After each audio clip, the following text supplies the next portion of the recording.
Hare नवीनजीमूतसमानवर्णं रत्नोलसत्कुण्डलशोभिकर्णं महाकिरीटाग्रमयूरपर्णम् श्रीराधिका कृष्णमहं Namami.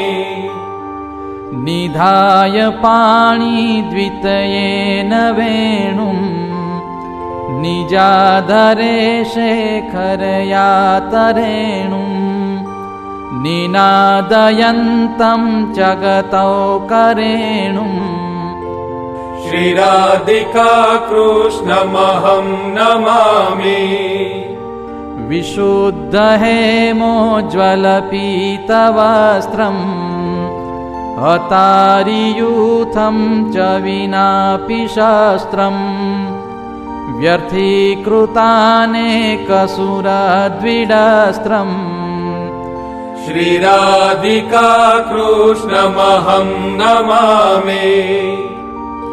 अधर्मतिशार्दितसाधुपालम् सद्धर्मवैरासुरसङ्घकालम् पुष्पादिमालं व्रजराजबालम् श्रीराधिका कृष्णमहं Namami. गोपीप्रियारम्भितरासखेलम् रासेश्वरीरञ्जनकृत्प्रहेलम् स्कन्धोलसत्कुङ्कुमचिह्नचेलम् श्रीराधिका कृष्णमहं Namami.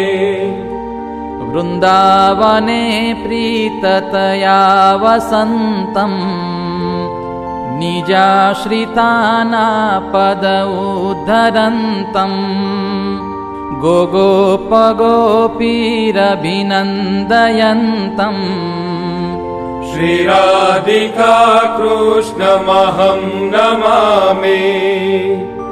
विश्वद्विषन्मन्मथदर्पहारम् संसारिजीवाश्रयणीयसारम् Sadaiv सत्पुरुषसौख्यकारम् श्रीराधिका कृष्णमहं Namami. आनन्दितात्मा व्रजवासितोकम् नन्दादिसन्दर्शितदिव्यलोकम् विनाशितस्वाश्रितजीवशोम् श्रीराधिका कृष्णमहं Namami. श्रीराधिका कृष्णमहं Namami. श्रीराधिका कृष्णमहं Namami.